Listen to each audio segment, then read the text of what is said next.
మలయాళ ఇండస్ట్రీలో హేమ కమిటీ చేసిన విధ్వంసం అంతా ఇంత కాదు. ఒక్క మలయాళ ఇండస్ట్రీ మాత్రమే కాదు, భారతదేశ చిత్ర పరిశ్రమ మొత్తం ఉలిక్కిపడేలా చేసింది. అయితే అన్ని ఇండస్ట్రీల నుంచి లైంగిక వేధింపులకు గురైన వారు తమ గోడును వెళ్లగక్కుతుంటే, అమ్మయ్య టాలీవుడ్లో ఇలాంటివి లేవు అనుకొని తెలుగువారు గర్వంగా ఫీల్ అయ్యారు. అది కూడా అనుకున్నంతసేపు నిలవలేదు. జానీ మాస్టర్ కేసు బయటపడే వరకు టాలీవుడ్లో ఇలాంటివి జరగలేదేమో ఆరోపించిన వారే తప్ప ఆధారాలతో నిరూపించిన వారు లేరు కదా అనుకున్నారు. జానీ మాస్టర్ వీటన్నిటికీ ఫుల్ స్టాప్ పెట్టాడు. జూనియర్ డాన్సర్ను లైంగికంగా వేధించినట్లు ఒప్పుకున్నాడు. దీంతో అతనికి కఠిన శిక్ష పడాలని టాలీవుడ్ ఇండస్ట్రీ మొత్తం డిమాండ్ చేస్తోంది. ఇదంతా బానే ఉంది, కానీ ఇలాంటి ఒక కమిటీకి చైర్మన్ గా ఝాన్సీని ఎలా తీసుకున్నారనేది ప్రస్తుతం చాలా మందికి వెంటాడుతున్న ప్రశ్న. సాధారణంగా ఒకరికి మంచి చెప్పాలంటే ముందు ఆ వ్యక్తి మంచిగా ఉండాలని అంటారు. లైంగిక వేధింపుల కమిటీ చైర్మన్ గా విడాకులు తీసుకున్న మహిళ, భర్తపైనే లైంగిక వేధింపుల కేసు పెట్టిన మహిళ ఉండటం సబబేనా అని కొందరు ప్రశ్నిస్తున్నారు. ఏంటి, ఝాన్సీకి పెళ్ళై విడాకులు కూడా అయ్యాయా? భర్తపై కేసు కూడా పెట్టిందా అని నోరు ఎల్లబెట్టకండి. ఝాన్సీ ఎవరు, ఆమె భర్త ఎవరు అనేది తెలుసుకుందాం.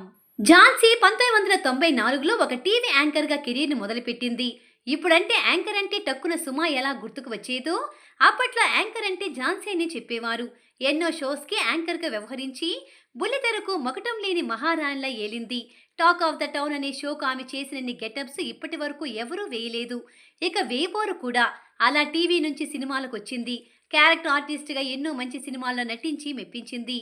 ఇప్పటి వరకు 9 నంది అవార్డులను ఆమె అందుకుంది. కెరీర్ పీక్స్లో ఉన్నప్పుడే ఝాన్సీ నటుడు జోగి నాయుడుతో ప్రేమలో పడింది. ఒక యాడ్ ఫిలిం షూట్లో ఝాన్సీని కలిసిన జోగి నాయుడు వెంటనే ప్రేమలో పడ్డాడు. 9 ఏళ్లు వీరి రిలేషన్లో ఉన్నారు. పెళ్లి తర్వాత కొన్నాళ్లు బాగానే ఉన్నా ఇద్దరి కెరీర్లు పీక్స్లో ఉన్నప్పుడు వీరి మధ్య గొడవలు మొదలయ్యాయి. రిలేషన్లో ఉన్నప్పుడు హ్యాపీగా ఉన్న ఝాన్సీ పెళ్లి తర్వాత అతనితో కేవలం 13 నెలలు మాత్రమే కలిసి ఉంది. ఇక ఈ జంటను కలపడానికి చిరంజీవి గారు కూడా దిగివచ్చారు. జోగినాయుడు మంచివాడని, అతనితో కలిసి ఉండాలని చిరు చెప్పినా కూడా ఝాన్సీ వినలేదు. నెలల పాపను తీసుకుని జోగినాయుడు నుంచి వేరుపడింది. కూతురు కోసం జోగినాయుడు ఎన్నో కష్టాలు పడ్డాడు. కనీసం కూతురు ముఖాన్ని చూపించడానికి కూడా ఝాన్సీ ఇష్టపడలేదు. కూతురు కోసం న్యాయ పోరాటమే చేసిన భర్తపై ఝాన్సీ లైంగిక వేధింపుల కేసు పెట్టింది. ఇక ఇలాంటివి ఆమె గతంలో చాలా ఉన్నాయి.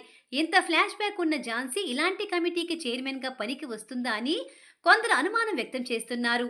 ఇండస్ట్రీలో పెద్దవారు చాలా మంది ఉన్నారు. ఇలాంటి గొడవలు లేకుండా భర్తతో కలిసి జీవించే వాళ్ళే ఉన్నారు. వారందరినీ వదిలేసి ఈమెను చైర్మన్ గా చేయడం ఏంటి అనేది ప్రశ్న. లైంగిక వేధింపుల కమిటీకి భర్తపై కేసు పెట్టిన వారు పనికిరారా, ఇదెక్కడ విడ్డూరం అమ్మా అని ఇంకొందరు అడగొచ్చు. ఒకసారి మగవాళ్లపై ఇలాంటి లైంగిక వేధింపులు కేసు పెట్టిన వారు, భర్తనే కాదని బయటకు వచ్చిన వారు, రేపొద్దున ఒక హీరో మీద ఒక అమ్మాయి డబ్బు కోసమో పేరు తెచ్చుకోవడానికో లేనిపోని ఆరోపణలు చేసినప్పుడు ఇలాంటి వారు అమ్మాయి మాటలను విని మగవారందరూ అలానే అనుకుని తప్పుడు నిర్ణయాలు తీసుకునే అవకాశం లేకపోలేదు. 2 చేతులు కలిస్తేనే చప్పట్లు అన్నట్లు ఇరు వర్గాల వాదనలు విన్నాకనే కదా న్యాయం ఎవరి వైపు ఉంటుందనేది తెలిసేది. మరి ఇలా ఇప్పటికే ఒక మైండ్ సెట్తో ఉన్నవారు సరైన నిర్ణయాలు తీసుకోగలుగుతారా అనేది కూడా అంచనా వేసుకుని తీసుకోవాలి కదా అని మరికొందరు చెబుతున్నారు. ఏది ఏమైనా ఝాన్సీ ఈ పదవికి అర్హురాలా కాదా అనేది కాలమే నిర్ణయించాలి మరి.